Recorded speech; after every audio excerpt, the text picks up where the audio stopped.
Hi everybody and welcome to today's session on our webinar called The Realities of Bullying in the Workplace and How to Prevent It. My name is Choon and I'm a content marketer here at Culture Shift. So before we begin, I'll just go through some quick housekeeping. If you have any questions for our speakers, please do type them in the chat box and we will try and get round to them towards the end of the session or throughout. If you have any feedback, questions or ideas related to content like these webinars or anything else that we produce or are interested in taking part in future ones, please feel free to contact me on LinkedIn after and we can discuss it further. My colleagues Dre and Chelsea will also be in the chat and able to answer any questions that you may have, or we'll be signposting you to any content that we refer to throughout if you need it. So for those of you who are new to Culture Shift, we are a tech for good organisation who believe in a future world of work and study that is safe, happy and supportive for everyone everywhere. We do this through our anonymous reporting software, and our services empower organisations to tackle harassment, bullying and discrimination of all kinds, allowing leaders to activate positive change in their organisations and maintain the culture they want. We help them transform the way they listen to their people, foster the sense of belonging we all desire and seek, and actively identify, track, address, and proactively prevent incidents of harassment, discrimination, and bullying. Now, please join me in welcoming our panelists, Gemma McCall, who is our co-founder and CEO at Culture Shift, Roli Barker, a director at the Big Life Group, Alastair Swindlehurst, who is founder of EZHR, his boutique HR consultancy, and Tamsin, McCarthy, who is a global diversity and inclusion manager at DWF. So thank you all for joining me today to take part in this webinar on a really important topic that we're all passionate about, especially during Anti-Bullying Week this week. So before we start with our first question, I just want to tell you about one statistic about bullying from research that we at Culture Shift conducted, and that is that 2 in 5 people have experienced bullying, discrimination or harassment at work. However, figures from several other surveys that we've seen vary greatly, and one reason this could be down to, beyond sample sizes, is that many people simply have different ideas of what constitutes bullying, discrimination and harassment. Because many people may have encountered issues at work before, but would not think what happened to them or what they witnessed was in fact bullying. So although we won't actually go into the different forms of and levels of bullying right now, my first question is, only 35% of employees have reported incidents at work, and nearly three quarters of people have felt that they didn't feel supported or had nobody to turn to. That's from our own research as well. So how can we encourage employees who feel uncomfortable or fearful of bullying to speak up? And I will go first to you, Roli. Hi, thank you, Choon. Good morning, everybody. So thanks for all those stats. It's really like a very interesting point. And I think the first way that I think would be really good is to have multiple ways for people to do that reporting. So whether it's through an anonymous platform like your own that you provide, which is great, or through staff networks or specific people who are dedicated to allow that reporting. But I also think it's really important that staff are shown that there's accountability around what happens when they report. So it's not just a policy. So most organisations, every organisation will have a bullying, harassment and victimisation policy, but we need to be able to demonstrate that it's more than a policy, so that if somebody does step forward, takes that often really brave step to come forward, that there is some form of accountability and they see an end to it. I think there's been lots of reports around bullying at the moment that we've seen in government, whereby things have just been sort of almost dismissed by a higher power who then steps in and says, actually, it wasn't bullying, it wasn't against our policy. So if we as organisations have similar things to that, how do people still feel safe and ensure that if they step forward, they're not putting themselves under any undue spotlight or any repercussions for coming forward? So I think the two things for me would be ensuring that there are multiple ways for people to report those incidents, and also as an organisation being really strong about holding people to account and ensuring that you follow through with the policies. Oh, Choon, you're on mute. Yeah, I definitely agree. There's definitely loads of different routes and things like that, and I think there's many that organisations can take, all depending on what what their situation is, what their budget is, and things like that, and what their resources are as well, in terms of manpower as well. And same goes to you, Alastair. Do you have anything to add to that? Yeah, in a weird way, I think sort of almost the way that businesses respond to this, and to build on the previous point, is actually critical to kind of how people manage it moving forward. I think one of the challenges actually kind of how businesses would normally structure and respond to these is implicit to kind of the tone that it sets within the business. And I think with a lot of the clients that I deal with, there is no one really wants to kind of air the dirty sort of laundry in public. So there's always a desire to wrap these things up within settlement agreements. Obviously, you've got the NDAs are attached to that, or kind of quietly resolve this issue, so nobody feels embarrassed as a consequence. I think the unintended consequence of doing things like this is that actually it doesn't create an environment where you can visibly demonstrate that you are approaching, dealing with, and taking action against people that demonstrate their own behaviour. And it's the bit where, in terms of trying to do, I was going to say, to do a good thing, not the right phrase, but in terms of to try and protect commercial reputation, you actually probably make your reputation worse, because what you'll find is that you'll kind of demonstrate externally that you're a business of a certain reputation, but then they'll see behaviours in there which aren't addressed and aren't dealt with. So everything becomes mixed up as a consequence, and then that drives further issues, in my experience. Yeah, I think there's no company wants to go into kind of have reputational damage done to them through public scandals and media reports and public lawsuits as well, so it's definitely good to nip that in the bud earlier on, or simply just prevent the bullying from happening in the first place if you can, obviously. No, sorry, I was going to say, yeah. So the only thing is, because it's brave, but I think with brave you get more out of it, because actually you are setting the tone and you're being your authentic self as a business on that basis, and that's critical. Yeah, definitely. Tamsin, do you have anything else to say? I completely agree with the points that have been shared by Roli and Alastair. I think the other thing that I would mention is that regular advertising of those reporting routes, particularly at the different points of the employee life cycle. So it's really important in recruitment, so that the people potentially coming on board with you know that this is something you take seriously, within the onboarding and the induction, so that people know straight away that they've got that in their mind. But then also, they might not experience a challenge or see something that they want to report until much further down the line. So regularly promoting those reporting avenues, I think, is really, really important. And then also in that promotion, I think positioning it as feedback being an opportunity. I've had sort of feedback in the past of when I have been promoting these, being careful that it comes across as anticipating there's going to be a problem. And of course, people should never anticipate that there's going to be a problem. But these things are there for a safe net should an issue occur.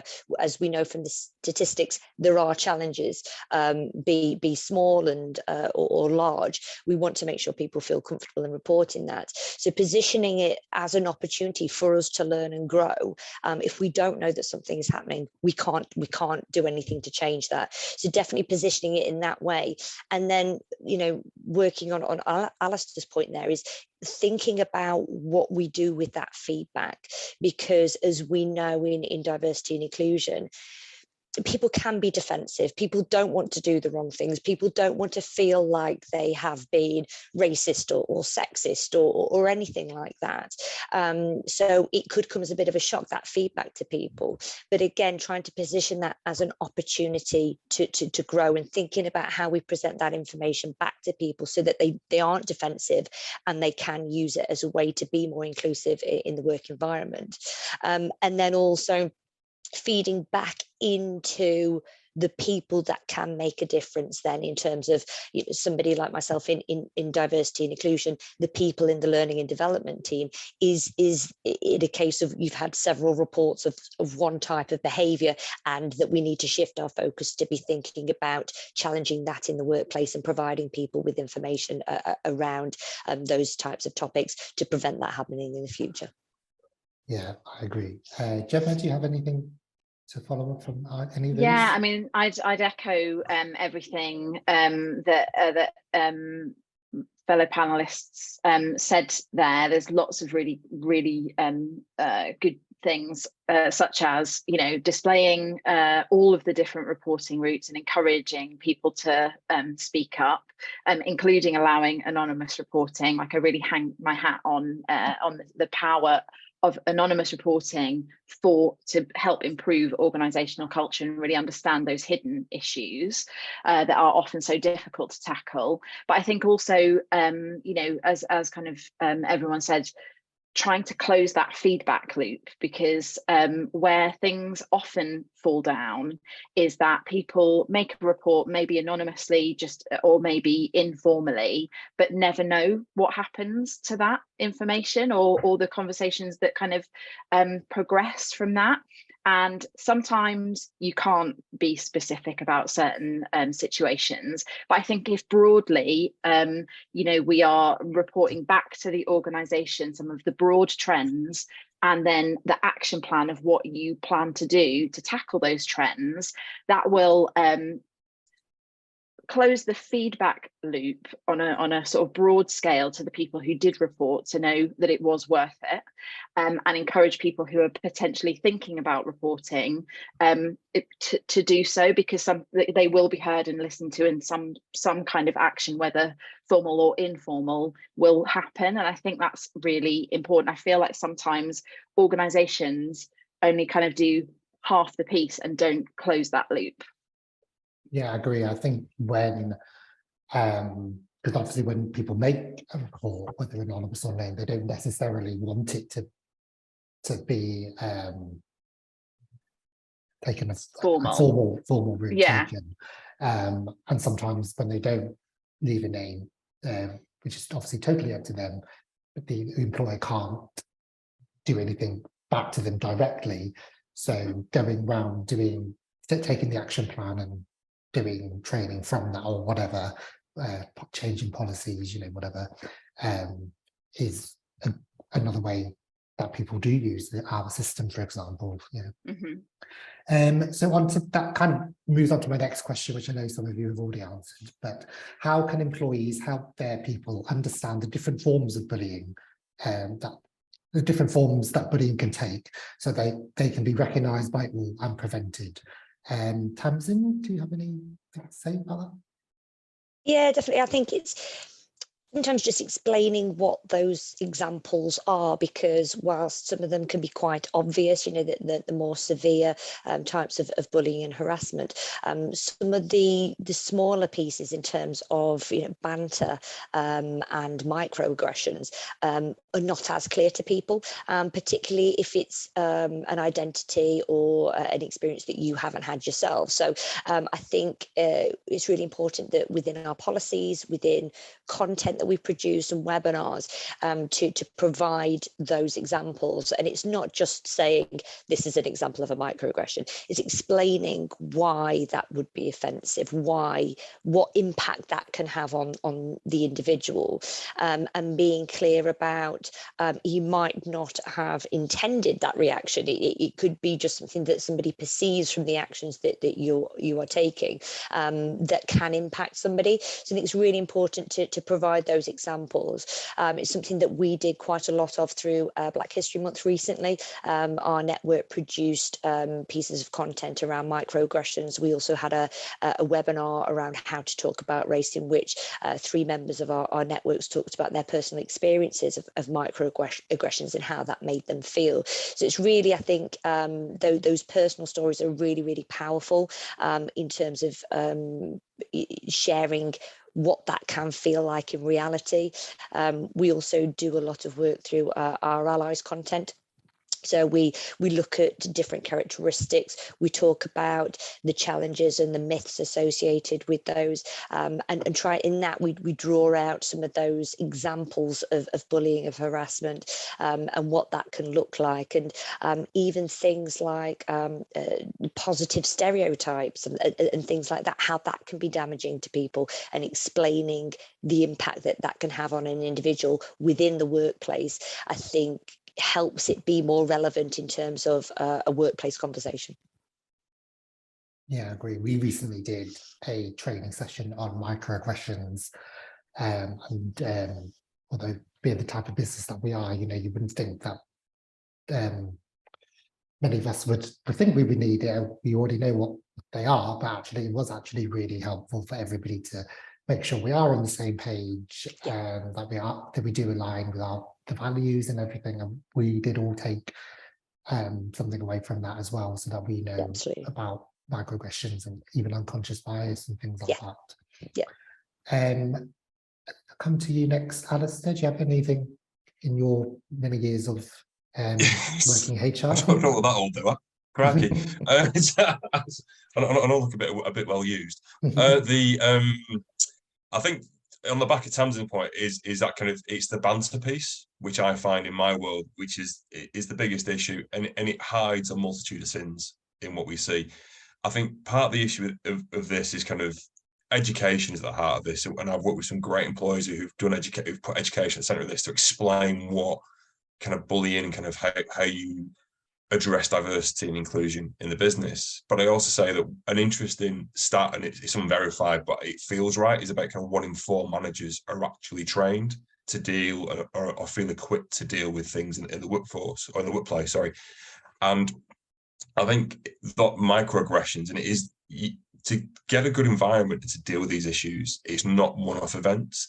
You do it on days ending in Y, in my opinion. And if you equip the managers and you set the standard and you tell them this is the expectation, but then you enable them to then address and deal with that. And that's in a team, like I think about more manufacturing and sort of warehouse environments, because a lot of the business I deal with, within a team talk with your team, you kind of say, we're seeing this at the moment, please stop doing that. The more that you enable them to understand the behaviours, why it's not good, and then reinforce it in smaller sizes, it becomes normal. And you set the tone, and you set experience, and you set the sort of temperature for the room. A lot of this stuff I find is that it goes unaddressed. People stick their head in the sand because they don't know how to deal with it, or they don't want to deal with it. And sometimes they're not wanting it because they don't know. And the more that we can go, actually, early intervention through education facilitates better conversations. And if you can deal with it at the micro level, and you can never eradicate it, but you can do things to kind of address it and to get people in the right space, the more that you'll get positive outcomes, and you'll get the environment you want as a consequence. Yeah, I think it's not just about the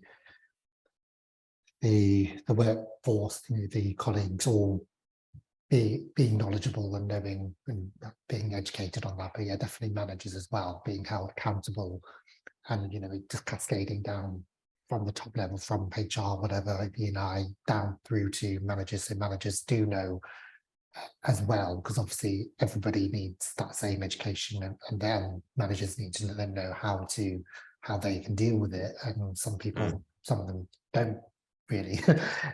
So yeah. Roli, do you have anything to add to that as well? Yeah, I think that there was a couple of points that Tamsin was talking about, the storytelling and using those examples of people with lived experience, and I think that's a really good way. But at the same time, I think we need to be mindful that we're just not always putting that burden. I'm sure that those people stepped forward and were really happy to share their stories and be in that space. But what that could sometimes lead to is that the staff body thinks that those who are experiencing the bullying or who are more marginalised within society are the ones that can explain everything all the time. And I feel like we need to be slightly mindful of that. And I think banter is such a huge thing, you know, it's all jokes, don't worry about it, I was only having a laugh, you're so sensitive. And it's all of those things that can really, again, take its toll on people. I read a really good book recently called Inclusion on Purpose by, just looking down so I get the name right, Ruchika Tulshan. And she talks actually about microaggressions being exclusionary behaviour based on the fact that there's nothing micro about them. When they hit you, they actually hit you quite hard. So I do think that if we start talking about these behaviours, about how do they exclude your colleagues, how do they exclude members of your team, as opposed to saying to them, you know, that's a microaggression. It's about reinforcing that idea of belonging, because that's what we're trying to create, isn't it? Those inclusive environments. So if we start talking about these exclusionary behaviours, it might help staff to think, well, if I say that, although I think it's funny, how's that going to land on the person that you're talking to? What does that mean for them? Especially when everybody else around them is laughing. And then, you know, as the person who it is directed to, you freeze and you think for a minute, should I laugh? But I feel like slightly offended and upset by that comment. So you don't know what to do. So it's about, again, putting, I think, the onus on the people who are delivering the behaviour and explaining to them that we want to be an inclusive workforce. I think as well that prevention piece is key, because as you know, somebody who has experienced exclusive behaviours, you for a split second, you're not quite sure if it's happened. So there's this moment when you stop and you think, what does that mean? Or I'm not sure, again, like I feel slightly offended by it, and you don't know what to do. So we need to be able to also build in some way for people to feel that it's okay to bring it up after the fact. So there's always been this, you know, rhetoric, you know, if something happens, say it then. But it's really difficult to do that. It's not easy to do that at all times. So within our sort of systems, and it goes back to the previous question, actually, when we were talking about reporting, there needs to be a really robust way for people to do it after the fact and not feel empowered that they can do that as well. Yeah, I agree. And going back to the point about storytelling, I think it's, you know, not placing the onus on the marginalised groups. You know, obviously, if they are absolutely happy to tell their story as a way to show that these things have happened or do still happen, is also is great. But you know, it should be, I always say, the onus should be placed more on the majority to help the minority rather than minority educating the majority. I mean, I'm someone who will always be happy to tell my story as a marginalised person, but not everybody is the same. You know, you have to approach that different for everybody, you know, and see who does want to. Some people will say they want to straight away. Some obviously won't, because it can be traumatic, or they don't want to be that educator, and they shouldn't have to be, really. So yeah, on to the next question, which again talks about a bit more about minority and marginalised groups. So when it comes to bullying and DEI, minority and marginalised groups are known to be the ones who are not only most likely to be bullied and discriminated against, but also least likely to speak up about those experiences. So do you have any advice for senior leaders on how they can better support and protect them, as well as be more inclusive and maintain a sense of belonging? I know we have answered that question in previous ones, but if you want to have anything to add to that, Alastair? Yeah, I'm going to go on a bit of a tangent on this. I don't know if you've heard of what Brian Eno's oblique strategies, but within that, kind of one of the cards, he's got these cards for kind of enabling things. And one of the things it says is speak to the quiet person in the room. And I think if we look at, there's an uncomfortable truth about things. If as a leader, if you want to really understand what's going on, you don't listen to the herd, you listen to kind of what's happening outside of it. And I think if you were to get engagement surveys or pulse surveys back, and the majority of people look at this and they'll see 70-80% of people responding positively to this, you've got to reframe your response on this to rather look at the kind of the positive. It's not kind of why there's 20% unhappy or within that. And this is for me why you listen to the quiet people in the room. So why you can't make everyone happy, but what are the reasons that's driving those people towards that space? And then what can you do to positively impact that people to then start to address that and to kind of create a better, more rounded environment? And I think for me, that's if you can look at things, if you're happy to look into that space, which normally you go, oh, I'll fine, I'll leave, that's positive, that's broadly great, I'll leave that. I think that will enable senior leaders to do that. But I don't think they've got the bandwidth, and I don't think they've got the appetite to do it. And they really need to have a mindset shift to look at that and address that. Yeah, I agree. Roli, do you have anything to add to that? Yeah, sorry, I was just reading the the chat as well. It's Inclusion on Purpose by Ruchika Tulshan. I have popped it in the chat. But yeah, I do agree with what Alastair said. We've experienced something similar we've just recently done an anti-racism survey, and the feedback was, really positive, but it was the 20%, 30% who had experienced racism that we're focusing on. But it would have been really easy for us to say, oh, we're doing really well, aren't we? We're on 80% said that they've never experienced racism in the organization. So we're looking at that 20% now, and we're creating ways to delve deeper and understand the experiences of those members of staff. But ultimately, when we talk about what can senior leaders do, I think the first thing is have a truly diverse and equitable leadership group. And I mean diverse in terms of lived experience. So we have diverse voices, not just a diverse range of people from, say, the protected characteristics. It needs to be broader than that. So it's really, really, truly diverse.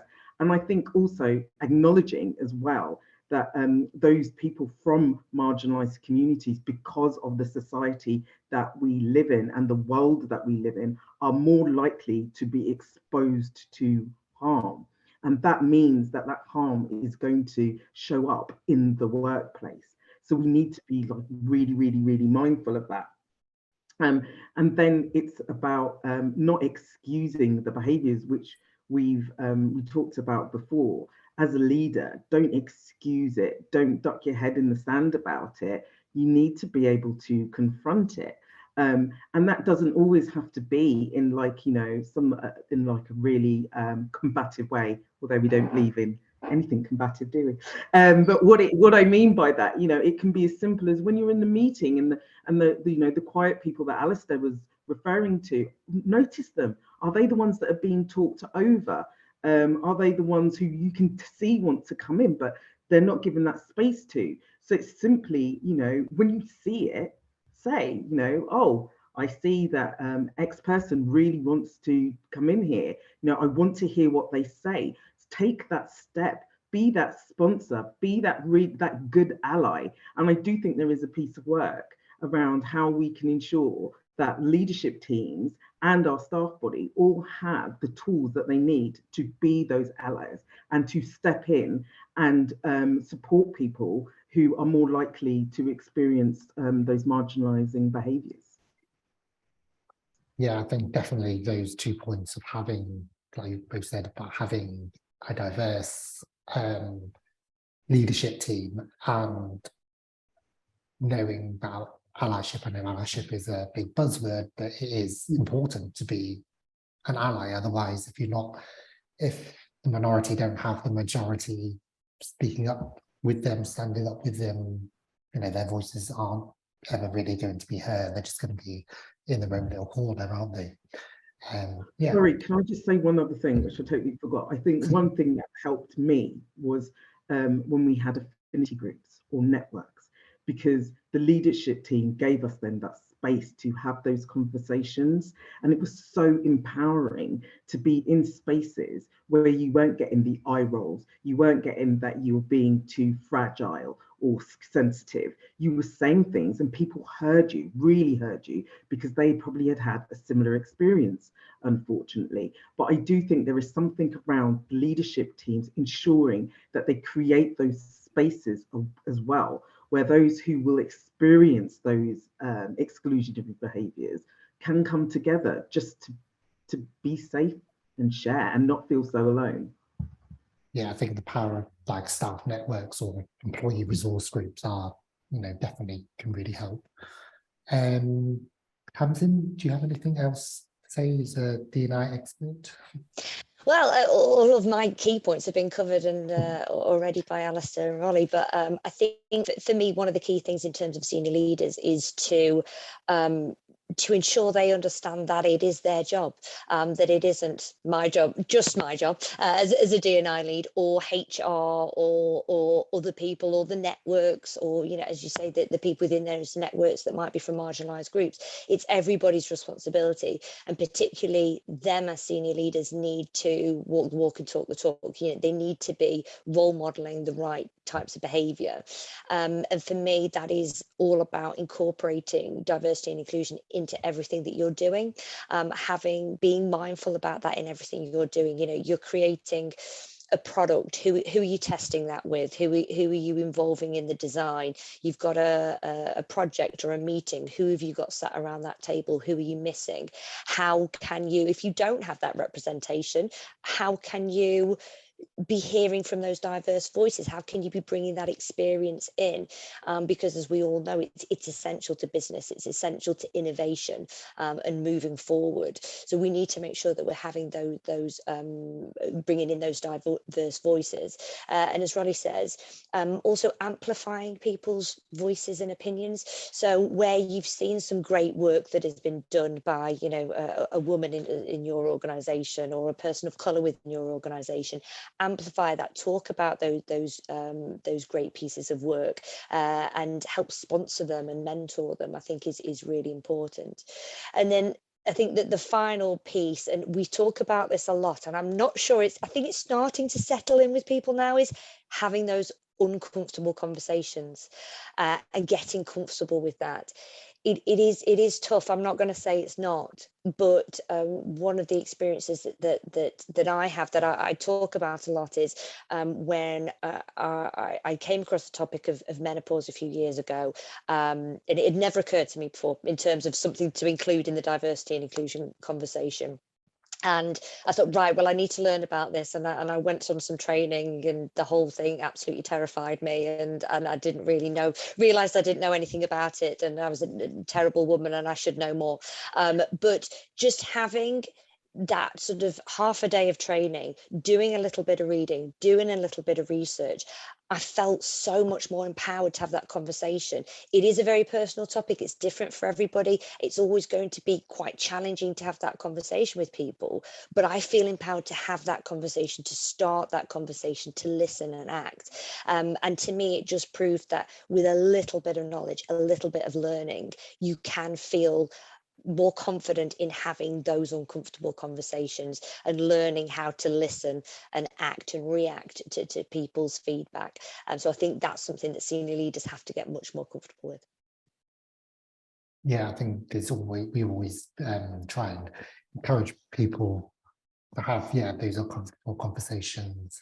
Whoever does want to start them, they need to be had, otherwise they're not, things are going to go anywhere. Gemma, do you have anything to add on to that question? Not a lot to add, because there's been some amazing things mentioned and covered. I think Roli's point about the staff networks, and really don't just have them as a token thing because we need to have staff networks. Like, go and listen to them and listen to their feedback and sit with it, and then decide how you're going to take action on the feedback that you're gaining as a leader. I think someone mentioned about being a positive role model, and I think it's a hard thing to do as a leader. like more difficult for some than others. But I think to be vulnerable and admit when you've made mistakes, I think is really positive, because not all of us get it right, like all of the time.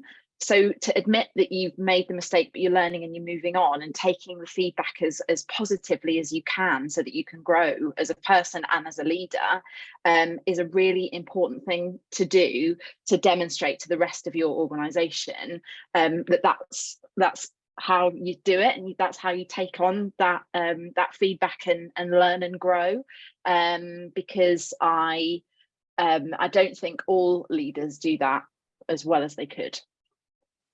Could I just come in on that one just quickly, and building on Gemma's point, and also something Alastair mentioned earlier, in terms of the time constraints on senior leaders. They are incredibly busy, and I think that if they do have the time to dedicate to this, and they should find the time, I would hope, but if they don't for whatever reason, I think it's important to understand the simple things that can be done to raise the profile of diversity and inclusion. It's something simple in terms of, team meetings that are hosted.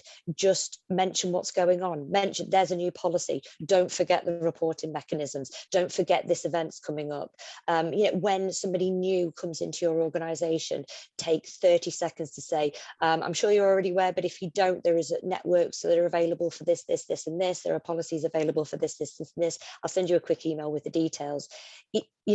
Literally that. It takes less than 30 seconds, less than a minute, but it's something that can signify to people, okay, they understand that people are different and I am welcome here, and as Roli says, create that sense of belonging.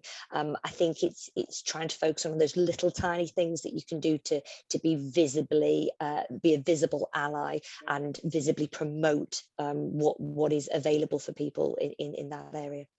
Yeah, and demonstrate that it matters, like it matters, do you know what I mean? And so if you're mentioning it and constantly and consistently and persistently signposting to all of those different things, you're demonstrating to your organisation that it matters to you, and so that it matters to everyone else. One just again, sorry, just to add something to that, leaders need to make time for this, because if you're not dealing with these things, you won't have a great environment. And the stats will show that, and that will either be through attrition or other bits and pieces. And it's a tight market out there, and people have the freedom of choice at the moment more so than any other time. So if you want to retain, attract people, and if that's one of the biggest issues that every business that I'm dealing with at the moment has, you need to make sure you're facilitating the right environment, and the right environment that actually wants, welcomes, and returns people. Yeah, sorry, can I just jump in as well? Because, sorry, just off the back of that, as everyone's talking, it just reminded me of something about the fact that it's really important for the leadership team to be able to hold that feedback. Because my experience has been as well that when they want the groups to be established, they want that feedback, they want a more inclusive workforce. But when they really see what those steps look like and what that means, they can it makes them balk, and they don't know or want to move forward with that. And I think that that's really important, that the leadership team understands that there are going to be things that come up, like we said, that they feel uncomfortable with. So they need to be able to have those conversations, and things that they might not have thought they want to change, nor do they want to change. But then if you create these groups and invite that feedback and then don't do it, it's even more harmful, because then everyone pushes back. And then also think about it as your whole system. So not just as individuals. So what else is going on, or does the organization engage with, which actually reinforces those exclusionary behaviors that have an impact on marginalized communities?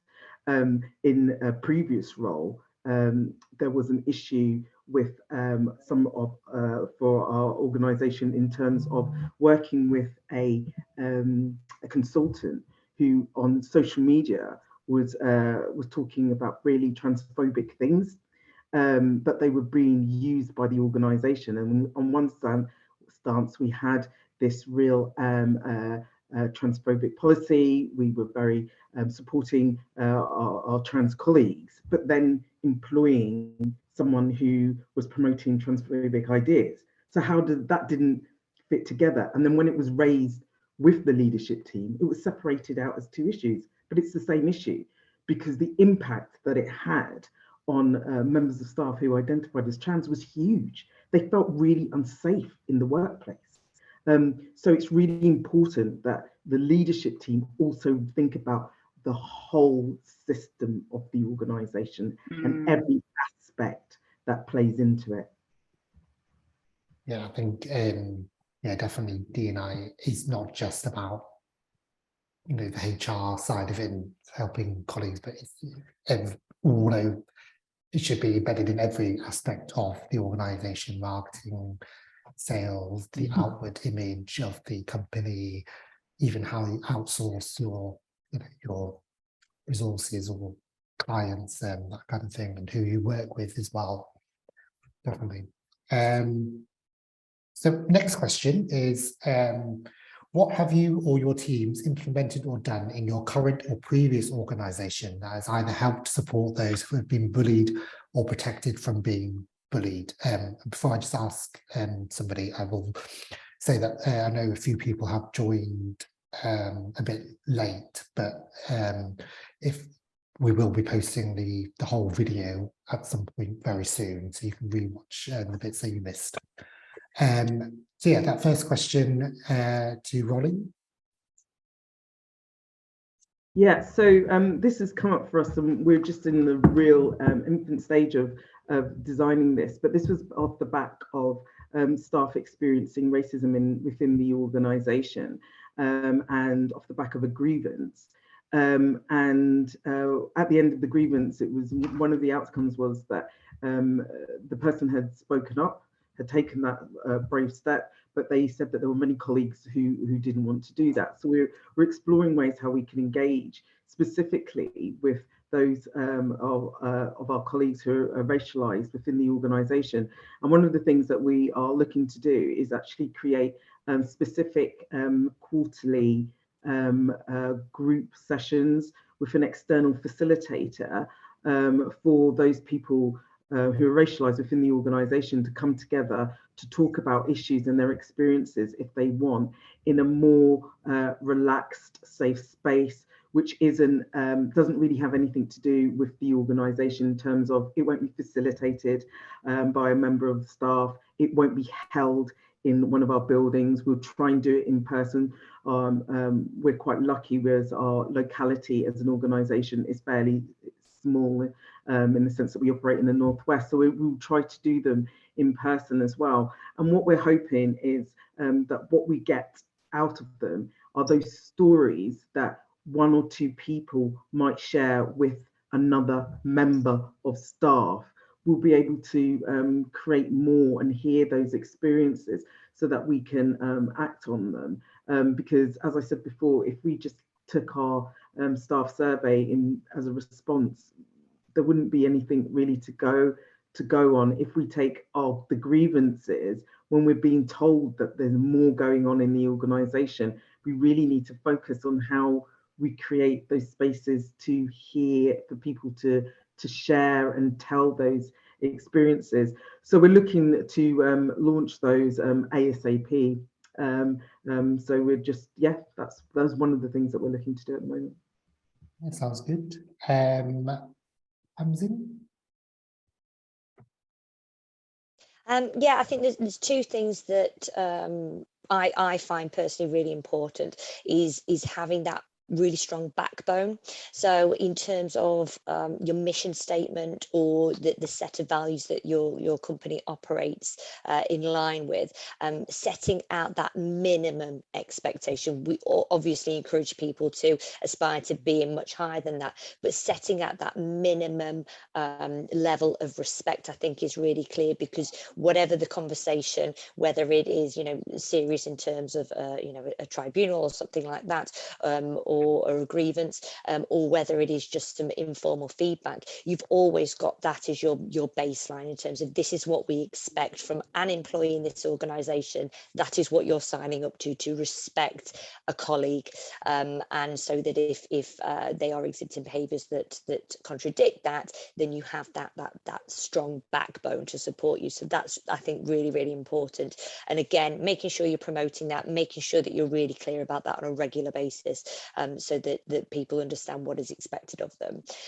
Similarly, for particularly for leaders, but also encourage it throughout the business, is having, if you have then behavioural standards or a behavioural framework, making sure that information around diversity and inclusion is included in that, and then also in terms of objectives, ensuring that employees and leaders also have objectives around diversity and inclusion, including that within their roles, challenging people to figure out how they're going to incorporate that within their roles, how they're going to play their part in creating a diverse and inclusive workplace. Because as I said before, it can't just be the senior leaders, it can't just be HR or myself or the networks, it has to be everybody. We can't be there at all moments.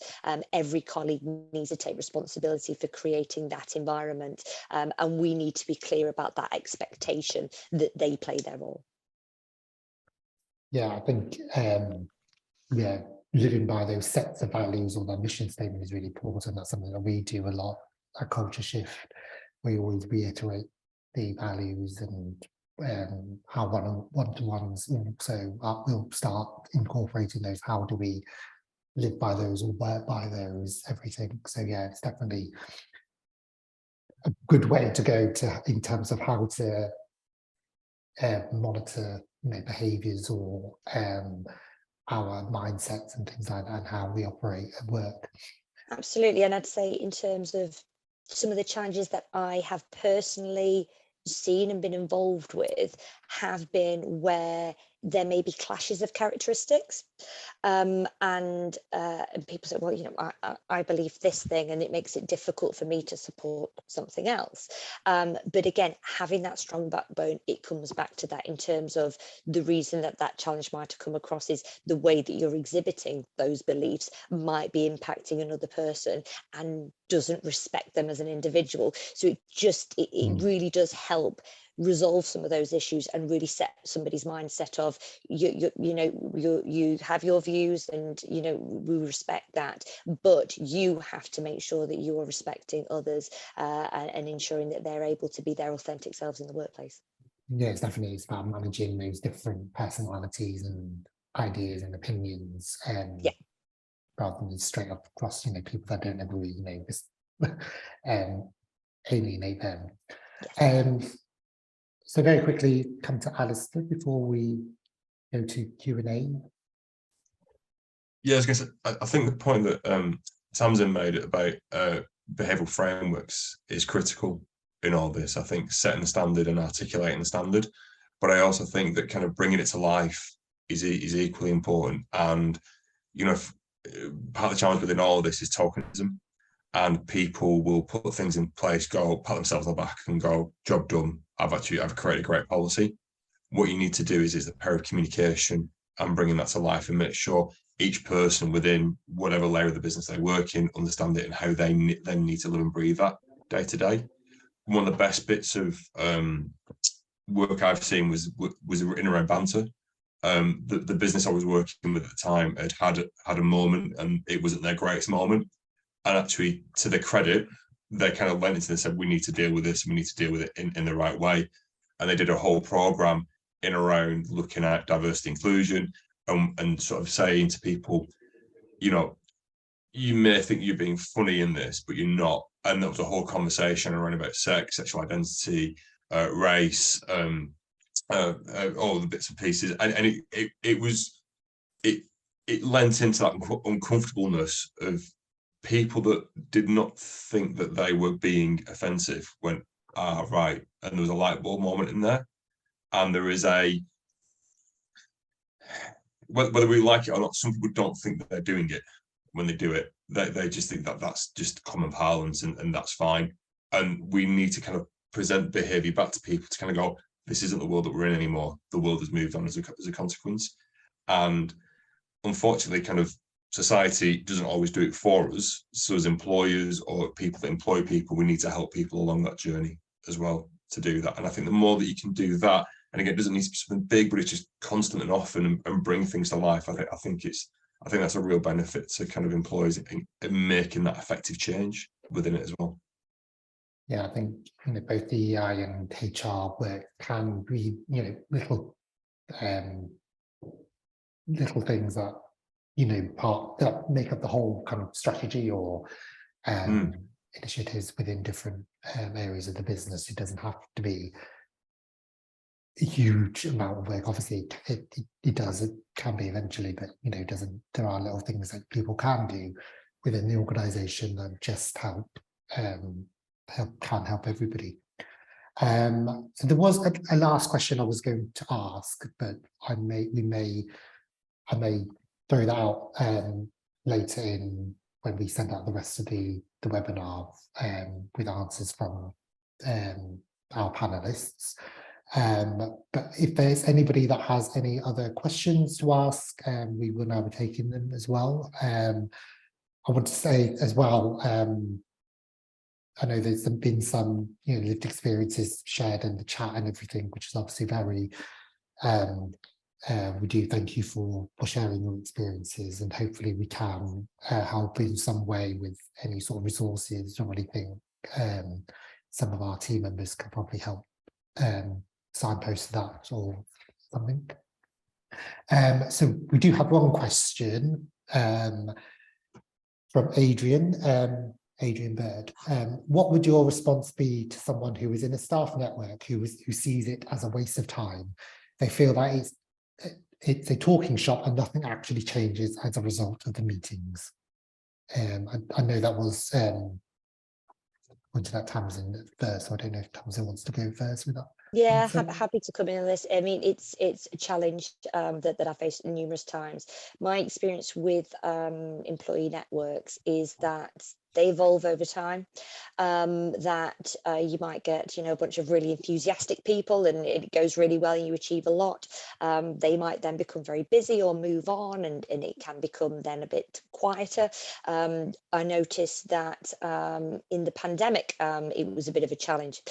Things that maybe the groups had been held in person and struggled then to go into the more virtual events and lost some of the momentum. So I think it's something that is constantly evolving, and I think it's important to revisit the purpose of that on a regular basis, but don't be disheartened by it. There's always these ebbs and flows. I think it is very much a case of seeing where you're at and trying to reinvigorate that. If you don't think they're working well, there's no problem with scrapping and starting again or changing it, whatever.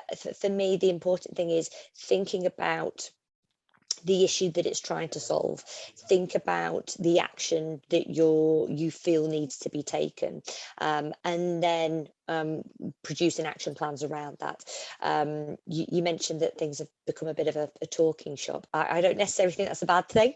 I think somebody else has mentioned in the comments as well, there is absolutely a purpose and a use for having those safe space discussions, and lots of information could come out of that in terms of the challenges that are faced. So for example, for me, I can use the data that I'm seeing to lead me in the direction of potential issues and problems and gaps that we need to address. But what people are seeing, people with those lived experience and those characteristics are seeing on a day-to-day basis, that might be very, very different. So I think both have a place, but I think it's important that for me, particularly in terms of, say, a steering group, to stay action focused. For me, what I found best is having people that have the capacity to take on work and take on actions and to be involved in that steering group, and having a couple of leaders within that, so co-chairs, to really control that in terms of the agendas, the items that they're going to look at, the activities that are going to be undertaken. And finally, I think for me is the other point is trying not to boil the ocean. D&I is a massive topic. Unfortunately, there is a lot of challenges for us to look at. But it is trying to think about what are the ones that are going to have the biggest impact, what are the ones that are going to support and help people the most, and try and stay focused on that. And it's very difficult to pick that, because I know that they're all important, but you also need to be mindful of your time. Majority of the time, the people within networks are doing this alongside their jobs, so it is then trying to use your time and your resources wisely. Conscious I've covered a lot there, so Adrian, if you want to link up outside of this, happy to have a further conversation to discuss your specific issues in more detail, and see if there's any sort of advice that I can give. Yeah, and I know Roli also put something in the group, in the chat as well, so I don't know if she also wants to connect with Adrian, because we do have another question I'll come to. I do think that's a really interesting point, though, to flag about the network itself might be the safe space to share feedback. The steering group is the thing that affects change. And I think if people are disillusioned with their networks and feel like it's a bit of a waste of time, I would suggest that that's because that feedback loop isn't being closed. And sometimes it's difficult to quickly close a feedback loop and say, you raised this last time, and this is the action, the next month or the next quarter, because, change can take time. But I think helping people know that you said this, we listened, and we're working on it is a really positive message to make sure that staff networks do feel like they're useful. Yeah, that transparency is really important, and I'm not sure we're good enough at it in D&I as a profession. We sort of go, oh, well, I won't say anything until it's perfect and it's finished. Where actually, I think it's really important to say, we heard you, we're working on it, and this is the plan. Definitely. So we've only got 4 minutes left, so I'll read out one last question from Chris Allen. I know we do have another one from Leon, but we'll try and put that to the panel later to answer when we send out an email. So we are currently working with a client where there is a big issue around systemic misogyny and bullying towards women. The company is led by men at the top who have done for the last 20 years and don't see inclusion as something that affects them. How do we get them engaged, if at all? There has also been complaints made to HR about remarks made, but the response people get is they have been here for a long time, and that is the way they are. Gemma, do you have? I don't know if you have anything to say. Yeah, that's a very big question to answer in a few seconds, but it is actually something that we were talking about the other day in preparation for this discussion about living and breathing the policies, and if you're encouraging a speak up culture, then you can't then say, oh, well, you're wrong, or dismiss it because the high fee earners are the ones that are displaying that behaviour, and actually there is a monetary value to those people. You either live and breathe what you're saying from your EDI perspective, or you don't. And this sounds like an organisation that really might be, saying the right things, but is absolutely not following through. And just because someone's been here for a long time, is not an excuse for problematic behaviour. Times have changed, conversations have changed, behaviour needs to change if we are going to protect the cultures within our organisation. So that's a terribly poor excuse. But that's just the way they are. I don't know what the panelists have to add to that. It might be an unpopular opinion, but fundamentally they are dinosaurs in their opinion on these things. And there's a circle of life maybe with this, and you let them set themselves out, because they are going to run out of road if they stay with that as an opinion. And I think when I've worked with businesses is that you can try and articulate this and you can bring it to life, but some people aren't prepared to listen. And I think they've got to sort of die by their own sort of approach to these things. It's not a nice thing to say. And I'd love to say that we could win everyone over, but maybe that's kind of their trajectory and we need to let them get on with it. Yeah. I think there's also the piece around the business case. I mean, we all know, you know, the business case for D&I, and the one that should win people over is it's the right thing to do. But if that fails, then I think the really important ones that sometimes can influence people that are like that is one, you know, you're going to struggle to get any talent. Your business is going to grind to a halt because people are looking for a more inclusive and diverse workplace, and if they can't see that, they're either not going to join or they're not going to stick around. So that's really important. And then, you know, the big one is clients and contracts. We see more and more the importance of diversity and inclusion, not just hello, have you got a policy, but you know, who is servicing the work that we're doing? Is that a diverse team? So if you don't do that, you're not going to have a business to run. So I think, you know, trying to hammer home that business case is really important. Definitely. So yes, we are now at time. So thank you again for everybody for joining, and the panelists for joining us. I will be sending some of those other questions as well to some of you if you want to answer them, so that we can then send them to the people that asked the question later on, if that's possible. So thank you everybody for joining. Again, it will be, the full recording will be posted shortly if you missed any of that. Thanks Thank so much, you. everyone. Thank you.